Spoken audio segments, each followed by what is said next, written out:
ঐতিহাসিক কালের এমন এক সাম্রাজ্য যা পৃথিবীতে শাসন করেছে প্রায় 2000 বছর।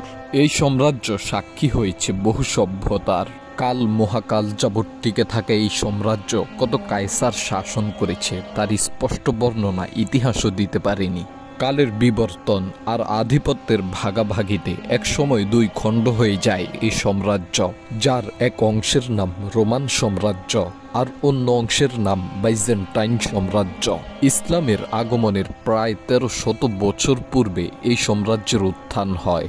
পরবর্তীতে এক সাম্রাজ্য ভাগ হয়ে বড় বড় দুই সাম্রাজ্যে পরিণত হয় এবং নিজেদের মাঝেই শত্রুতা তৈরি হয়। কিন্তু ইসলামের আগমনের পর হাজারো বছর যাবৎ মাথা উঁচু করে বিশ্ব শাসন করা এই সাম্রাজ্যের পতন শুরু হয় এবং ইতিহাসের এক মহান সুলতানের অকল্পনীয় রণকৌশল আর অদম্য সেনাবাহিনীর হাতে এই সাম্রাজ্যের চিরপতন হয়।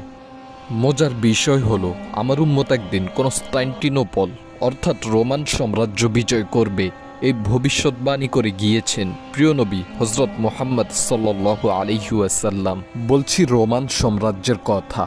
রোমান সাম্রাজ্যের উত্থান ও বিভক্তি এবং তৎকালীন মুসলিম শাসকদের হাতে ঐতিহাসিক রোমান বা বাইজেন্টাইন সাম্রাজ্যের পতন। রোমান শাসন এবং রাজনীতি, রোমান সভ্যতা ও সংস্কৃতি নিয়ে আমাদের আজকের আয়োজন।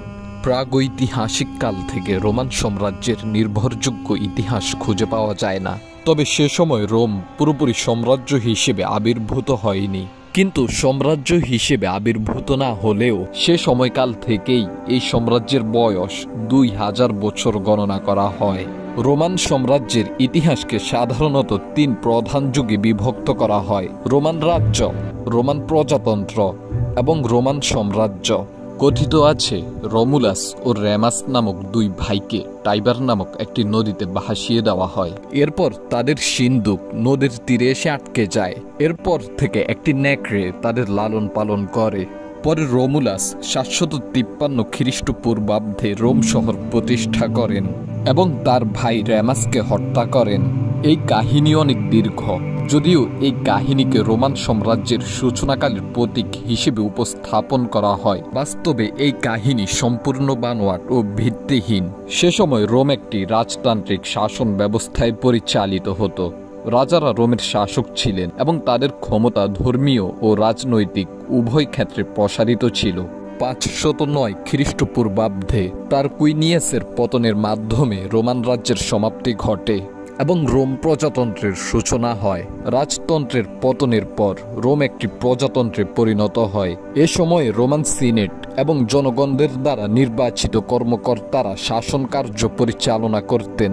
রোমান প্রজাতন্ত্রের সময় রোম ইতালি এবং ভূমধ্য সাগরীয় অঞ্চলে ব্যাপকভাবে প্রসারিত হয়। পিউনিক যুদ্ধ এবং অন্যান্য যুদ্ধের মাধ্যমে রোম কার্থেজ, গ্রিস, স্পেন এবং উত্তর আফ্রিকা জয় করে। প্রজাতন্ত্রের শেষের দিকে অভ্যন্তরীণ সংঘাত ও রাজনৈতিক অস্থিরতা দেখা দেয়। জুলিয়াস সিজার, পম্পেই এবং ক্র্যাসাসের মতো ব্যক্তিদের সাথে ক্ষমতার লড়াই শুরু হয়। ফ্রান্স জয় করে আসার পর জুলিয়াস সিজার নিজেকে ডিক্টেটর হিসেবে ঘোষণা করেন। তার এই ঘোষণা অনেক সিনেটরকে তার বিরুদ্ধে খেপিয়ে তোলে। শুরু হয় জুলিয়াস সিজারের অধঃপতনের ষড়যন্ত্র। এই ষড়যন্ত্রে প্রায় 60 জন সিনেটর জড়িত ছিলেন, যাদের মধ্যে সবচেয়ে বেশি উল্লেখযোগ্য ছিলেন মার্কস জুনিয়াস ব্রুটাস, গাইউস কেলিয়াস লঙ্গিনাস এবং ডেসিমাস জুনিয়াস ব্রুটাস আলবিনাস। খ্রিস্টপূর্ব 44 সালের 15 মার্চ আজকের এই দিনে সিজারকে সিনেট ভবনে ডেকে আনা হয়। এরপর সিনেটররা তাকে ঘিরে ধরে ছুরিঘাত করে। সিজারকে মোট 23 বার ছুরিঘাত করা হয়। কথিত আছে সিজার তার বিশ্বাসঘাতক বন্ধুকে দেখে বলেছিলেন, "এট্রো ব্রুটে", যার অর্থ তুমিও ব্রুটাস। জুলিয়াস সিজারের এই কথা আজও বিখ্যাত হয়ে আছে। জুলিয়াস সিজারের হত্যার সেই দিনটি ইতিহাসে আইডোস অফ মার্চ নামে পরিচিত। জুলিয়াস সিজারের হত্যাকাণ্ডের পর রোমে গৃহযুদ্ধ শুরু হয়। সে সময় জুলিয়াস সিজারের দত্তক পুত্র অক্টাভিয়ান এবং তার সহযোগী মার্ক অ্যান্টনি সিজারের হত্যাকারীদের বিরুদ্ধে যুদ্ধে জড়িয়ে পড়েন। সিজারের হত্যাকাণ্ড রোম প্রজাতন্ত্রের পতন ত্বরান্বিত করে। শেষ পর্যন্ত অক্টাভিয়ান রোম প্রজাতন্ত্রের ইতি টানেন এবং 27 খ্রিস্টপূর্বাব্দে তিনি নিজেকে রোম সাম্রাজ্যের প্রথম সম্রাট বা কাইসার হিসেবে ঘোষণা করেন।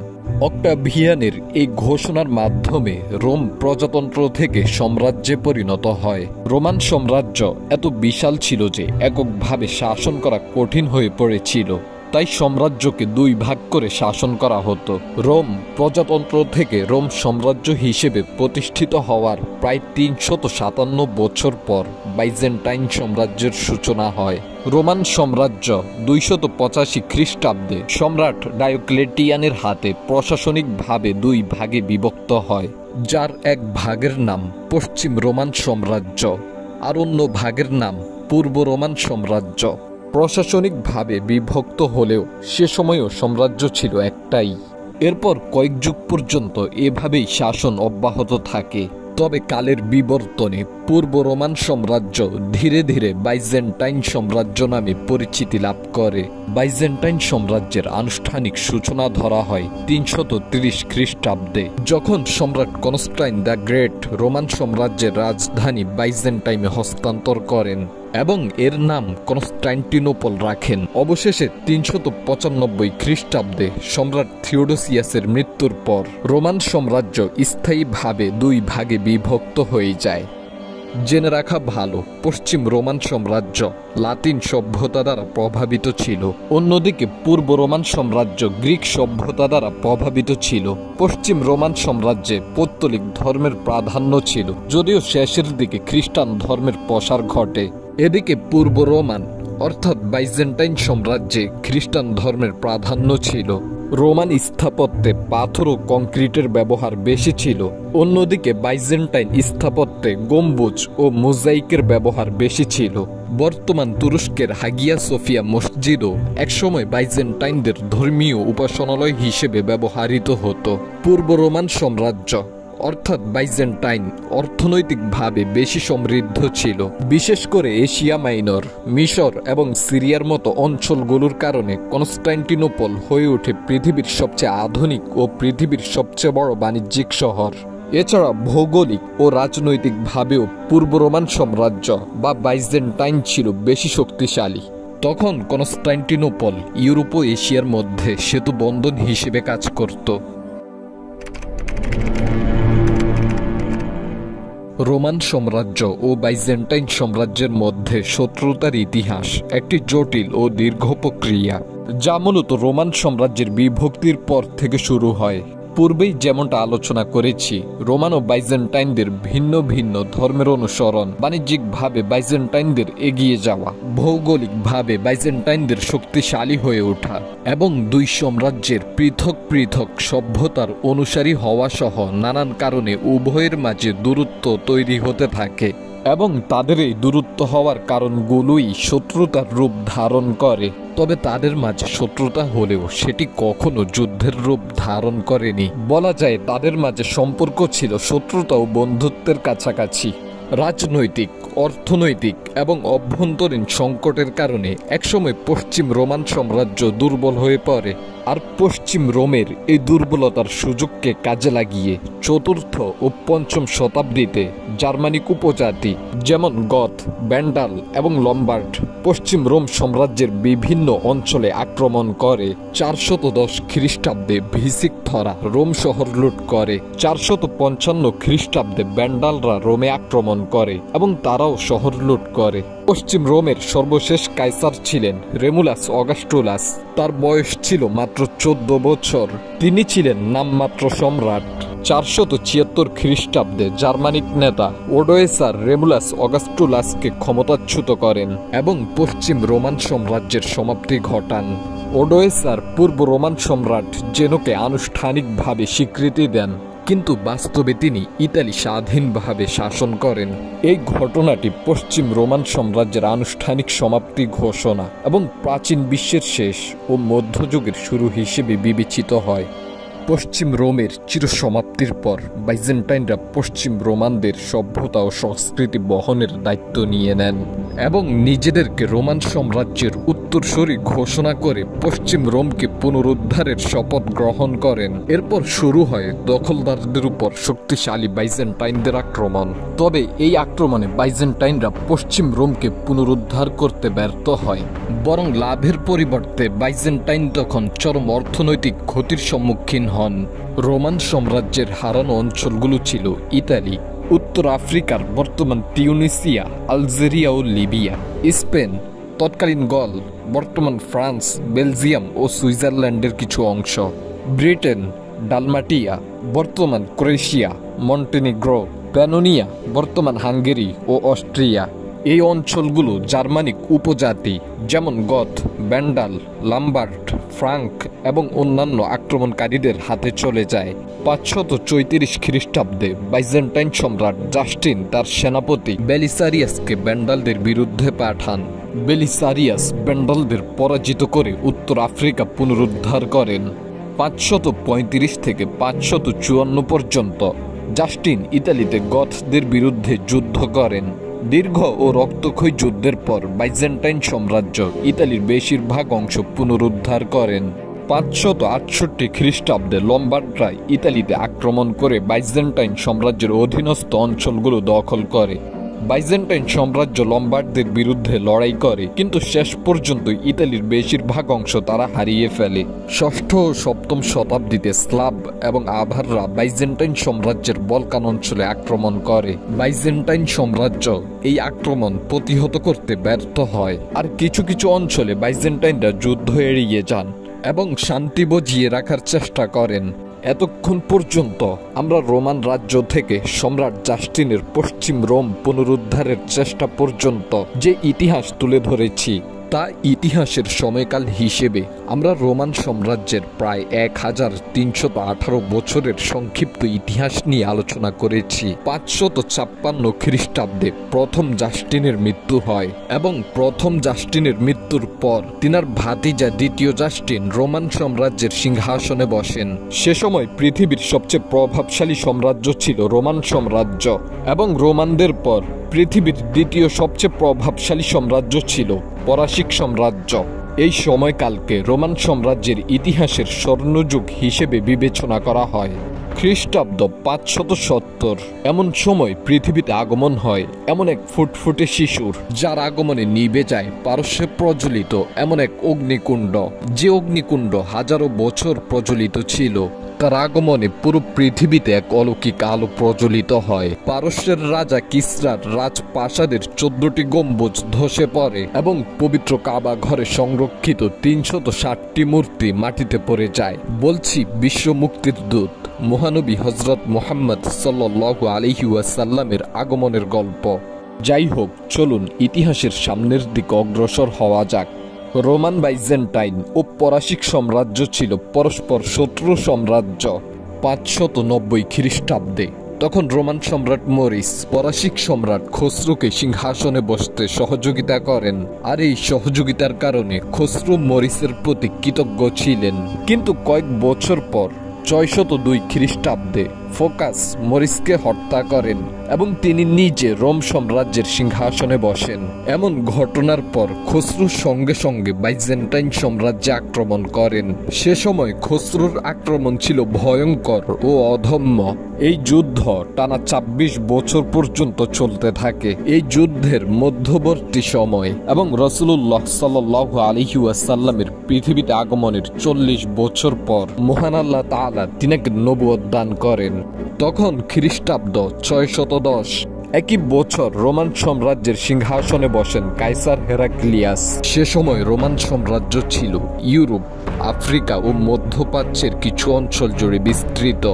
অন্যদিকে পরাশিক ছিল মধ্যপ্রাচ্য ও এশিয়ার কিছু অঞ্চল জুড়ে বিস্তৃত। যাই হোক, সম্রাট হেরাক্লিয়াসও পরাশিকদের সাথে যুদ্ধ চালিয়ে যায়। ততদিনই ইসলাম ধীরে ধীরে বাড়তে থাকে। তখন মক্কার মাত্র হাতে গোনা কিছু মানুষ ইসলাম গ্রহণ করেন। সে সময় সকল মানুষ ভেবেছিল এবার পরাশিকদের হাতে চিরতরে মুছে যাবে রোমান সাম্রাজ্য। তখন রোমান ও পরাশি উভয় ছিল কাফের, কিন্তু পরাশিকরা ছিল অগ্নি পূজারী আর রোমানরা ছিল আহলে কিতাব। তখন মক্কার কাফেররা পরাশিকদের বিজয় কামনা করত, আর মুসলমানদের আন্তরিক ভাষণা ছিল রোমকরা বিজয়ী হোক। এদিকে রোমান সাম্রাজ্য তখন ধ্বংসের দ্বার প্রান্তে। ঠিক এমন সময় মহান আল্লাহ তাআলা রোমকদের বিজয়ের ভবিষ্যৎবাণী করে সূরা আর রোম নাজিল করেন। যাই হোক, সে আরেক গল্প, আজ আর সেদিকে আলোচনা নিচ্ছে না। আল কুরআনের ভবিষ্যৎবাণী ও রোমান সাম্রাজ্য নিয়ে আমাদের চ্যানেলে একটি ভিডিও রয়েছে, ভিডিওটির লিংক ডিসক্রিপশন বক্সে দেওয়া থাকবে। আল কুরআনের ভবিষ্যৎবাণীর কয়েক বছর পর 622 খ্রিস্টাব্দে ঘুরে দাঁড়ায় রোমান সাম্রাজ্য।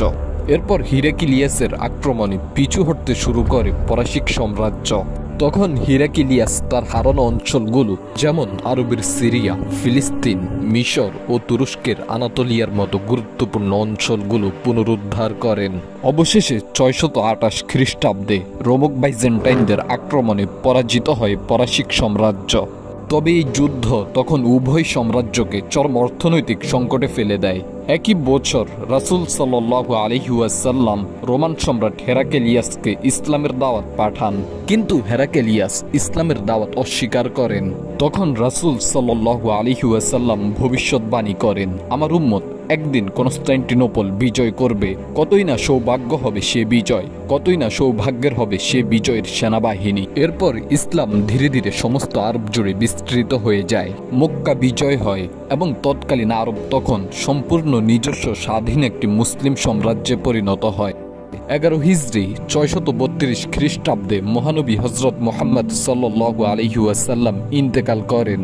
মহানবী সাল্লাল্লাহু আলাইহি ওয়াসাল্লামের ইন্তেকালের পর হযরত আবু বকর সিদ্দিক রাদিয়াল্লাহু তাআলা আনহু সর্বপ্রথম মুসলিম সাম্রাজ্য তথা খেলাফত রাশেদার প্রথম খলিফা হিসেবে নিযুক্ত হন। খেলাফত রাশেদার সময় ইসলাম খুব দ্রুত প্রসারিত হতে থাকে। এসব দেখে রোমানরা ভাবতে লাগলেন, ইসলামকে যদি এখনই শক্ত হাতে দমন করা না যায়, তাহলে ভবিষ্যতে এরা আমাদের মাথার উপর চড়াও হবে। তখন রোমানরা মুসলমানদের নতুন সাম্রাজ্য খেলাফত রাশেদার উপর আক্রমণ করে, কিন্তু তাদের এই আক্রমণ তাদের নিজেদের পায়ে কুড়াল মারার মতো আঘাত করে। শুরু হয় পৃথিবীর সবচেয়ে প্রতাপশালী সাম্রাজ্যের সাথে খেলাফত রাশেদার যুদ্ধ। এই যুদ্ধে রোমানদের বহু অঞ্চল, যেমন সিরিয়া, ফিলিস্তিন, উত্তর আফ্রিকা, সাইপ্রাস দ্বীপ, আর্মেনিয়া ও আনাতোলিয়ার কিছু অংশ খেলাফত রাশেদার অধীনে চলে আসে। এদিকে রোমানদের পাশাপাশি পরাশিকদের সাথেও খেলাফত রাশেদার যুদ্ধ চলমান। তখন খেলাফত রাশেদার আক্রমণে চিরতরে মুছে যায় প্রায় 800 বছর যাবৎ পৃথিবীতে মাথা উঁচু করে আধিপত্য বিস্তার করা পরাশিক সাম্রাজ্য। এদিকে পরাশিকদের পতনের পর তাদের সাম্রাজ্যের সমস্ত অঞ্চল খেলাফত রাশেদার অধীনে চলে আসে। তখন খেলাফত রাশেদা হয়ে ওঠে অর্ধ পৃথিবীর শাসনকর্তা ও পৃথিবীর সর্বকালের সবচেয়ে প্রতাপশালী শাসন ব্যবস্থা। মাত্র 30 বছর শাসনের পর খেলাফত রাশেদার সমাপ্তি ঘটে এবং খেলাফত রাশেদা সাম্রাজ্য উমাইয়া খেলাফতের অধীনে চলে আসে। উমাইয়া খেলাফতের সময় রোমান সাম্রাজ্য আরো ছোট হতে থাকে। খলিফা হযরত মুআবিয়া ইবনে আবু সুফিয়ান রাদিয়াল্লাহু তাআলা আনহু এর শাসন আমলে মুসলমানরা সর্বপ্রথম কনস্টান্টিনোপল অবরোধ করেন। যেহেতু রাসূলুল্লাহ সাল্লাল্লাহু আলাইহি ওয়াসাল্লামের ভবিষ্যৎবাণী ছিল, আমার উম্মত একদিন কনস্টান্টিনোপল বিজয় করবে এবং এই বিজেতাকে তিনি সৌভাগ্যবান হিসেবে আখ্যায়িত করেছেন। তাই তৎকালীন সময় সকল মুসলিম শাসকের প্রধান লক্ষ্য ছিল কনস্টান্টিনোপল বিজয়। যাই হোক, তখন মুসলমানরা কনস্টান্টিনোপল অবরোধ করে সফল হতে পারেনি। এরপর 717 খ্রিস্টাব্দে উমাইয়া খেলাফতের খলিফা ওমর ইবনে আব্দুল আজিজ কনস্টান্টিনোপলে আক্রমণ করেন, তবে তিনিও কনস্টান্টিনোপল বিজয় করতে ব্যর্থ হন। এছাড়া খেলাফত রাশেদার সময় রোমানদের যে অঞ্চলগুলো মুসলিম সাম্রাজ্যের অধীনে চলে আসে, রোমানরা সেগুলোকে পুনরুদ্ধারের চেষ্টা করলে উমাইয়া সাম্রাজ্যের খলিফারা তাদেরকে শক্ত হাতে দমন করেন। 750 খ্রিস্টাব্দে উমাইয়া খেলাফতের সমাপ্তি ঘটে এবং আব্বাসীয় খেলাফতের সূচনা হয়। আব্বাসীয় খেলাফতের সময় খলিফা হারুন আর রশিদ বাইজেন্টাইন সাম্রাজ্যের বিরুদ্ধে বড় একটি অভিযান পরিচালনা করেন এবং তিনি রোমানদের গুরুত্বপূর্ণ শহর হেরাক্লিয়া জয় করেন। আব্বাসীয় খেলাফত প্রায় 500 বছর শাসন পরিচালনা করেন। তবে এই 500 বছরে তারা সরাসরি কনস্টান্টিনোপলে আক্রমণ করেনি, কিন্তু কনস্টান্টিনোপলে আক্রমণ না করলেও তারা রোমান সাম্রাজ্যের গুরুত্বপূর্ণ অঞ্চলগুলোতে আক্রমণ করে রোমানদের শক্ত হাতে দমন করেন। আব্বাসীয়দের সময় রোমান অত্যন্ত দুর্বল একটি সাম্রাজ্যে পরিণত হয়। 1258 খ্রিস্টাব্দে মঙ্গলদের আক্রমণে আব্বাসীয় খেলাফতের পতন ঘটে। কিন্তু আব্বাসীয়দের সময় পৃথিবীতে প্রভাবশালী মুসলিম সাম্রাজ্য ছিল 3টি। আব্বাসীয় খিলাফত 750 থেকে 1258 পর্যন্ত শাসন পরিচালনা করেন। ফাতেমীয় খিলাফত 909 থেকে 1171 পর্যন্ত শাসন পরিচালনা করেন। সেলজুক সাম্রাজ্য 1037 থেকে 1194 খ্রিস্টাব্দ পর্যন্ত শাসন পরিচালনা করেন। আব্বাসীয়দের মতো ফাতেমীয় সেলজুকরাও রোমানদের উপর আক্রমণ করেন এবং বহু জয় পরাজয়ের সম্মুখীন হন। তবে এখন পর্যন্ত কেউই কনস্টান্টিনোপল বিজয় করতে সক্ষম হয়নি। কিন্তু দিন যত পার হচ্ছে ততই রাসূল সাল্লাল্লাহু আলাইহি ওয়াসাল্লামের ভবিষ্যৎবাণী বাস্তবায়নের সময় ঘনিয়ে আসছে। 1299 খ্রিস্টাব্দে ওসমানীয় সাম্রাজ্যের সূচনা হয়।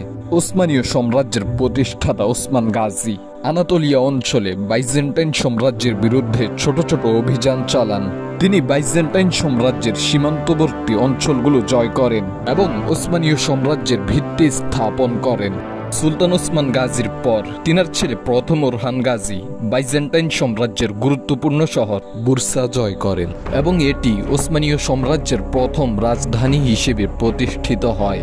সুলতান ওরহান গাজীর পর সুলতান প্রথম মুরাদ বাইজেন্টাইন সাম্রাজ্যের বিরুদ্ধে বলকান অঞ্চলে আক্রমণ চালান। তিনি বাইজেন্টাইনদের এড্রিয়া শহর জয় করেন এবং এই শহর ওসমানীয় সাম্রাজ্যের নতুন রাজধানী হিসেবে প্রতিষ্ঠিত হয়। সুলতান প্রথম মুরাদের পর ওসমানীয় সাম্রাজ্যের সিংহাসনে বসেন সুলতান বাইজিদ। তিনি বাইজেন্টাইন সাম্রাজ্যের বিরুদ্ধে বলকান ও আনাতোলিয়া অঞ্চলে আক্রমণ করেন। সুলতান বাইজিদ কনস্টান্টিনোপল অবরোধ করেন, কিন্তু তিমুরলঙ্গের আক্রমণে তিনি অবরোধ সরিয়ে নেন। সুলতান বাইজিদের পর সিংহাসনে বসেন সুলতান প্রথম মেহমেদ। তিনি ওসমানীয় সাম্রাজ্যকে পুনর্গঠিত করেন এবং বাইজেন্টাইন সাম্রাজ্যের বিরুদ্ধে ছোট ছোট অভিযান চালান। সুলতান প্রথম মেহমেদের পর সিংহাসনে বসেন সুলতান দ্বিতীয় মুরাদ। তিনি বাইজেন্টাইন সাম্রাজ্যের বলকান ও আনাতোলিয়া অঞ্চলে আক্রমণ করেন। সুলতান প্রথম মুরাদের মতো তিনিও কনস্টান্টিনোপলে আক্রমণ করেন, তবে তিনিও সফল হতে পারেননি। তিনার পর ওসমানীয় সাম্রাজ্যের সিংহাসনে বসেন ফাতিহ সুলতান মেহমেদ দ্য গ্রেট। তিনি এসে দীর্ঘ প্রতীক্ষারীটি টানেন এবং 6 এপ্রিল 1453 খ্রিস্টাব্দে প্রায় 1 লক্ষ সৈন্যের বিশাল সামরিক বাহিনী ও 140টি রণতরী নিয়ে কনস্টান্টিনোপল অবরোধ করেন এবং দীর্ঘ 53 দিন অভিযান পরিচালনা করে রাসূল সাল্লাল্লাহু আলাইহি ওয়াসাল্লামের সেই ভবিষ্যৎবাণী বাস্তবায়নের সৌভাগ্য লাভ করেন। এ বিজয়ের পর তিনাকে ফাতিহ সুলতান অর্থাৎ চিরবিজেতা নামে ভূষিত করা হয়। কনস্টান্টিনোপল বিজয়ের মাধ্যমে চিরসমাপ্তি ঘটে। প্রায় 2000 বছর পৃথিবীতে মাথা উঁচু করে বিশ্ব শাসন করা রোমান সাম্রাজ্যের কনস্টান্টিনোপল বিজয় ইসলামের ইতিহাসের এক গৌরবময় অধ্যায়। এ বিজয় মহানবী হযরত মুহাম্মদ সাল্লাল্লাহু আলাইহি ওয়াসাল্লামের ভবিষ্যৎবাণী পূর্ণ করে, যেখানে তিনি বলেন কনস্টান্টিনোপল অবশ্যই বিজিত হবে। কতই না উত্তম হবে সেই সেনাপতি এবং কতই না উত্তম হবে সেই সেনাবাহিনী। এ বিজয়ের মাধ্যমে বাইজেন্টাইন সাম্রাজ্যের চিরসমাপ্তি ঘটে এবং কনস্টান্টিনোপল ওসমানীয় সাম্রাজ্যের রাজধানী হিসেবে প্রতিষ্ঠিত হয়। এরপর এই শহরের নাম পরিবর্তন করে রাখা হয় ইস্তাম্বুল।